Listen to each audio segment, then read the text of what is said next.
Muy buenas tardes amigos, esperamos que se encuentren de maravilla. Soy su servidor Rodrigo Guillermo Franco Martín del Campo y su servidor Sergio Antonio Toral Arguini. y tenemos el privilegio de encontrarnos cursando el diplomado en Justicia Abierta y Rendición de Cuentas. El mismo que es impartido por el Instituto de Transparencia, Información Pública y Protección de Datos Personales del Estado de Jalisco, a través del Supremo Tribunal de Justicia. Y del Centro de Estudios Superiores de la Información Pública y Protección de Datos Personales, CECIP.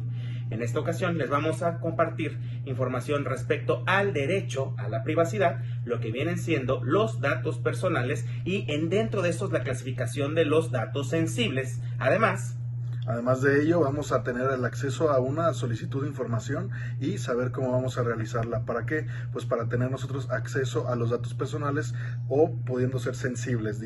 Amigos, los datos personales es aquella información o aquellos datos que hacen a una persona identificada o identificable.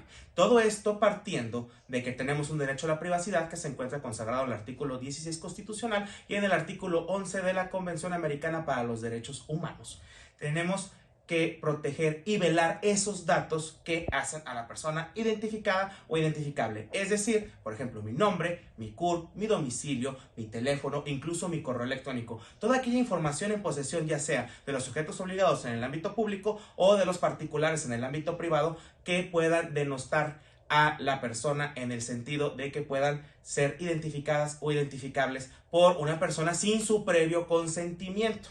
De otro lado, dentro de estos datos personales se encuentra una clasificación especial que son los datos sensibles. Los datos sensibles, por ejemplo, son aquellos que además de hacer a la persona identificada o identificable, o sea, que una persona sin su autorización pueda ser identificada o identificable a través de la información y de estos datos, es que además pueda sufrir discriminación o se va vulnerada en su honor o en su privacidad. Esto es indispensable y se los pongo mediante un ejemplo.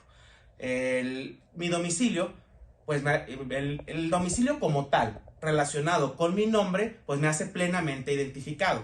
Por ejemplo, mi nombre identificado hacia dónde estudié, donde cursé mis estudios o incluso mis calificaciones también me hacen identificado o identificable. Pero eso, además, en el caso de la institución académica donde estudié, pudiera ser objeto de que yo sufra discriminación en el sentido de que en algún trabajo no requieran los servicios de personas o no quieran los servicios de personas que estudiaron, por ejemplo, en cierta institución académica. Otro ejemplo es mi origen racial o, por ejemplo, si soy de Tlaquepaque. Esa información sí es un dato personal, pero además es un dato sensible cuando, por ejemplo, por el hecho de que yo sea de Tlaquepaque no pueda ser parte de un trabajo o recibir algún servicio médico. Y hablando de servicios médicos, por ejemplo, también tenemos el hecho de que mi historial de salud pueda ser susceptible en una vulneración hacia mi persona para sufrir discriminación en el sentido de que esta información a mí me pone en una situación de vulnerabilidad, por ejemplo, también en algún empleo o para recibir algún servicio,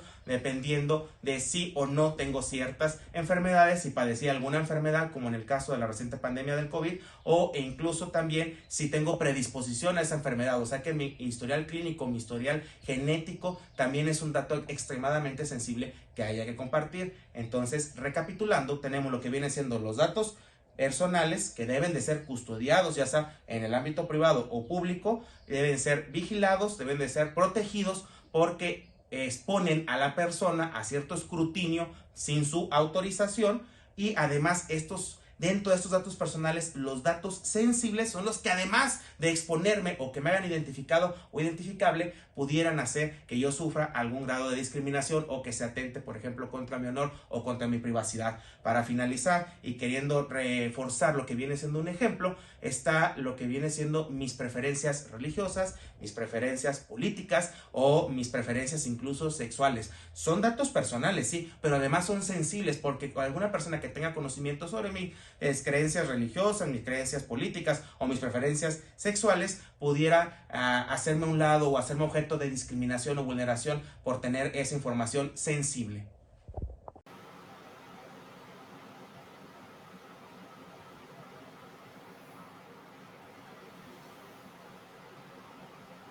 ¿Qué tal? Muy buenas tardes. Ahora bien, con la finalidad de esclarecer y abundar nuestra presentación, mi compañero y yo deseamos hacerles saber de manera práctica cómo llevar a cabo una solicitud de información que contenga dichos documentos, dichos datos sensibles. ¿Cómo son estos? Los ARCO. Esto de manera adecuada y, por supuesto, dentro del marco legal. Sabiendo lo vulnerable que pudiera llegar a ser esta información, debemos acreditar de manera fehaciente la personalidad con la que acudimos a solicitar este derecho. Esto debido a que se debe demostrar que somos tanto el titular o, en su caso, el representante legal para poder realizar esta solicitud. O de lo contrario, poder tener la autorización de este. Y se preguntarán, pues, ¿cómo? Con el poder legal. ¿Cómo? Pues adjuntando a través de los formatos que nos permite dicha página o la plataforma. Puede ser pues PDF, documento de Word o los diversos que ya veremos a continuación. Estos son los permitidos por dicha plataforma. En primer punto, vamos a dar por asentado que ya tenemos una cuenta de solicitudes dentro de la Plataforma Nacional de Transparencia, esta que estamos viendo aquí en pantalla. Una vez que ingresamos con nuestra cuenta, nuestra contraseña, nosotros vamos a poder ingresar a solicitar los datos personales. ¿Cómo es esto? ¿Quién presentará la solicitud? Pues en primer lugar vamos a seleccionar si somos el titular o el representante legal, como lo vimos ahí, y en este caso vamos a señalar que somos el titular. En este caso vamos a poner mi nombre, el apellido y el segundo apellido, seleccionando a continuación qué tipo de derecho vamos a solicitar. En este caso vamos a solicitar de acceso.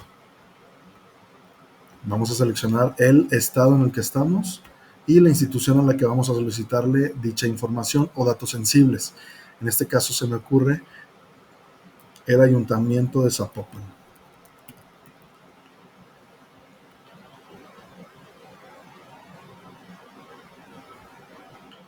Aquí está.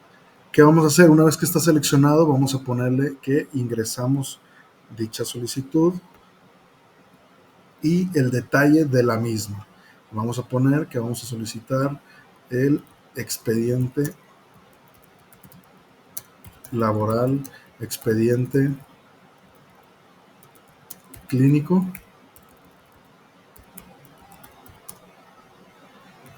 o cualquiera que contenga en resguardo del solicitante. Posterior a ello, vamos a solicitar los datos que faciliten la búsqueda. En este caso podemos ponerlo o no. Aquí en donde dice adjuntar archivo es cuando nosotros solicitamos a través de alguien más. En este caso, como es el titular, no lo vamos a hacer. Vamos a indicar que somos el titular, el medio para recibir notificaciones y señalamos el correo, en este caso, el que tengo registrado para las solicitudes.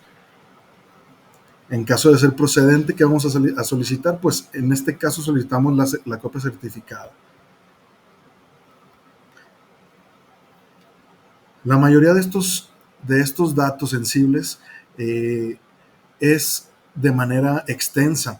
Puede existir expedientes demasiado largos, grandes, los cuales pues generan para el ayuntamiento o para alguna institución algún costo o un derecho, el cual si nosotros no tenemos la posibilidad económica para llevarlo a cabo, podemos explicar algún punto para que sea exento este pago.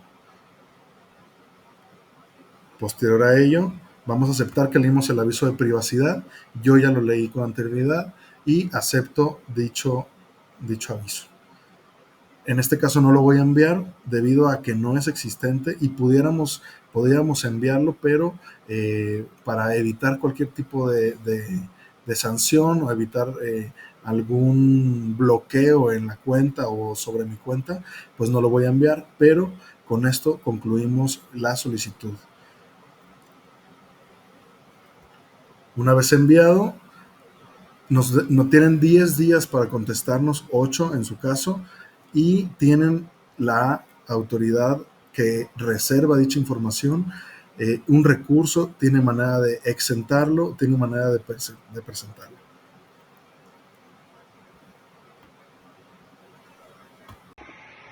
Y bueno amigos, pues posterior a esta solicitud, la cual fue de acceso.